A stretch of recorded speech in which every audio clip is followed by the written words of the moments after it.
ভাবুন, একটা নিঃশব্দ রাত, চারপাশে অদ্ভুত নিরাপত্তা, হাওয়ার শব্দ যেন থেমে গেছে। আপনি একা বসে আছেন, হয়তো ফোনটা হাতে স্ক্রল করছেন, হাসছেন, সময় কাটাচ্ছেন। কিন্তু হঠাৎ আপনার বুকের ভিতর কেমন যেন একটা চাপ অনুভব হলো, শ্বাস নিতে একটু কষ্ট হচ্ছে। আপনি ভাবছেন কিছু না, একটু পরে ঠিক হয়ে যাবে, কিন্তু না। এবার সেই অনুভূতিটা আরও বাড়তে শুরু করলো। হাত পা ঠান্ডা হয়ে আসছে, চোখ চাপচা হয়ে যাচ্ছে। ভাই, এটাই সেই মুহূর্ত যখন মৃত্যু ধীরে ধীরে আমাদের দিকে এগিয়ে আসে। আপনি বুঝতেই পারছেন না কি হচ্ছে। আপনি ডাকতে চাইছেন, কাউকে বলতে চাইছেন আমাকে বাঁচাও, কিন্তু আপনার গলা দিয়ে কোনো শব্দ বের হচ্ছে না। যে মানুষগুলোকে আপনি সবচেয়ে বেশি ভালোবাসেন, যাদের জন্য আপনি এত কিছু করেন, তারা আপনার পাশেই হয়তো, কিন্তু তারা কোনো কিছুই করতে পারবে না। আপনার মা, আপনার বাবা, আপনার বন্ধুরা, কেউ না, কেউই না। এই মুহূর্তে আপনি একা, পুরোপুরি একা। আপনি কি কখনো ভেবেছেন এই দিনটা হঠাৎ করে চলে আসবে, কোনো ওয়ার্নিং ছাড়াই, কোনো প্রস্তুতি ছাড়াই? আমরা প্রতিদিন প্ল্যান করি, আগামীকাল থেকে নামাজ পড়বো, আগামী সপ্তাহ থেকে ভালো হয়ে যাবে। কিন্তু ভাই, মৃত্যুকে কখনো বলে আসে আমি কাল আসবো? না, সে হঠাৎ আসে যখন আপনি প্রস্তুত না, যখন আপনি ব্যস্ত দুনিয়ার মধ্যে, যখন আপনি ঘন ডুবে আছেন। আর তখন আপনার সামনে ভেসে উঠবে আপনার পুরো জীবন। এক এক করে আপনি দেখবেন আপনি কত সময় নষ্ট করছেন, কত নামাজ মিস করছেন, কত গুনাহ করেছেন, আর কতবার সুযোগ পেয়েও বদলাননি। ভাবুন তো, যে ফোনটা আপনি সারাদিন ব্যবহার করেন, যে সোশ্যাল মিডিয়ায় আপনি ঘন্টার পর ঘন্টা কাটান, এই সব কিছুই তখন একদম মূল্যহীন হয়ে যাবে। আপনার টাকা, আপনার ফলোয়ার, আপনার নাম, কিছুই আপনাকে বাঁচাতে পারবে না, কিছুই না। শুধু একটা জিনিস থাকবে, আপনার আমল। আপনি যা করছেন, ভালো বা খারাপ, সব কিছু তখন আপনার সামনে। আপনি কি সেই মুহূর্তের জন্য প্রস্তুত? আপনি কি প্রস্তুত আপনার রবের সামনে দাঁড়ানোর জন্য? ভাবুন, যদি আজ রাতটাই আপনার শেষ রাত হয়, আপনি কি শান্তিতে ঘুমাতে পারবেন, নাকি ভেতরে ভেতরে ভয় কাজ করবে? আমি তো এখনও প্রস্তুত না। ভাই, এই ভিডিওটা শুধু একটা গল্প না, এটা একটা সতর্ক বার্তা আপনার জন্য, আমার জন্য, আমাদের সবার জন্য। কারণ আমরা কেউ জানি না আমাদের শেষ সময় কখন। তাই এখনই সময় ভাবার, নিজেকে প্রশ্ন করার, আমি কি সত্যিই প্রস্তুত? ভাবুন, আজ আপনাকে দাফন করা হয়েছে, চারপাশে মানুষ ভিড় করেছিল, কেউ কাঁদছিল, কেউ চুপচাপ দাঁড়িয়েছিল। আপনার জানাজা পড়ানো হলো, তারপর ধীরে ধীরে আপনাকে মাটির নিচে নামানো হলো। মাটির ভেতরে অন্ধকার, ঠান্ডা, চুপচাপ।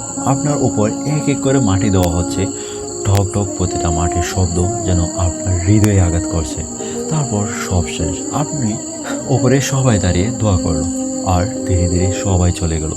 আপনার সবচেয়ে প্রিয় মানুষটা, যে মা আপনাকে কখনো একা থাকতে দেয়নি, সেও চলে গেল। যে বন্ধুরা সবসময় পাশে ছিল, তারাও চলে গেল। এখন আপনি একা, পুরোপুরি একা।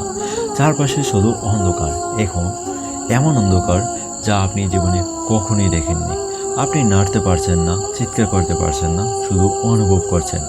হঠাৎ আপনি অনুভব করলেন কবরের ভিতরে চাপ বাড়ছে, মাটি ধীরে ধীরে আপনাকে চেপে ধরছে, আপনার বুক ভারী হয়ে আসছে, শ্বাস নিতে কষ্ট হচ্ছে। এই চাপ, এই ভয়, এই দুনিয়া কোনো কিছুর সাথে তুলনা করা যায় না। এই চাপ, এই ভয়, এটা দুনিয়ার কোনো কিছুর সাথে তুলনা করা যায় না। ভাই, এটাই কবরের প্রথম রাত, যেটা প্রত্যেকটা মানুষকে পার করতে হবে, আপনি চাইলে বা না চাইলেও। তারপর হঠাৎ করে দুজন ফেরেশতা আসবে, তাদের চেহারা ভয়ঙ্কর, তাদের কণ্ঠস্বর কঠিন।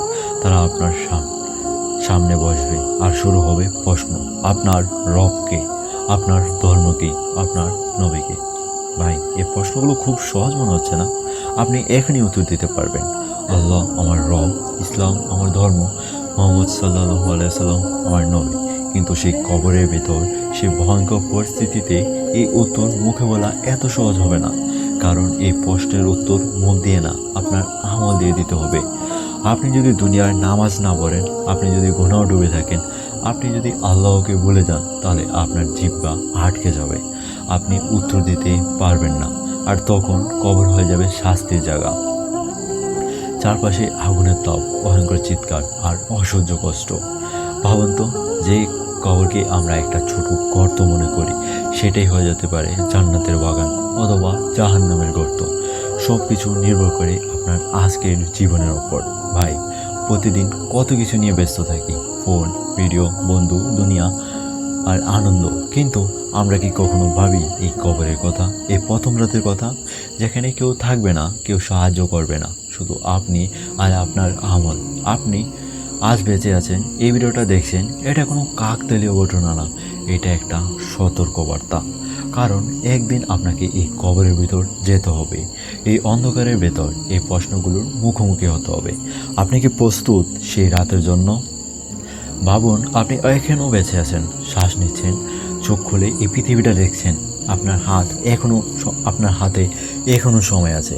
কিন্তু একটা প্রশ্ন, এই সময়টা আপনি কীভাবে ব্যবহার করছেন?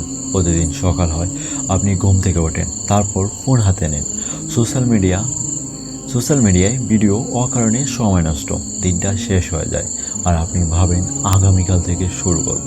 ভাই, আগামীকালটা যদি আর না আসে, যদি আজই আপনার শেষ দিন হয়, আপনি কি কখনো বসে ভেবেছেন আপনার জীবনের উদ্দেশ্য কি? আপনি কেন জন্মেছেন? শুধু খাওয়া, ঘুম আর আনন্দের জন্য না, আপনি এসেছেন আল্লাহর ইবাদতের জন্য। আমরা সেই আসল উদ্দেশ্যটাই ভুলে গেছি। আমরা দুনিয়ার পিছনে এত দৌড়াচ্ছি যে আখিরাতকে ভুলে যাচ্ছি। নামাজ পরে পড়ব, তওবা পরে করব, ভালো মানুষ পরে হব। কিন্তু বন্ধু, পরে বলে কোনো সময় নেই, আছে শুধু এখন। ভাবুন তো, যদি আজ আল্লাহ আপনাকে জিজ্ঞাসা করেন, আমি আপনাকে এত সময় দিলাম, আপনি কি করলেন? আপনি কি উত্তর দেবেন? আপনার মোবাইলে স্ক্রিন টাইমটা দেখলে আপনি বুঝে যাবেন আপনার আসলে কি করছেন। ঘন্টার পর ঘন্টা নষ্ট, কিন্তু নামাজের জন্য সময় পায় না। ভাই, জীবনটা খুব ছোট, আজ আছে কাল নেই। যে মানুষটা গতকাল আপনার সাথে কথা বলছিল, আজ সে কবরের ভিতর। এটাই বাস্তব। কিন্তু একটা ভালো খবর আছে, আল্লাহ এখনও আপনাকে সুযোগ দিচ্ছেন। আপনি এখনও শ্বাস নিচ্ছেন, মানে আপনি এখনও পরিবর্তন করতে পারেন।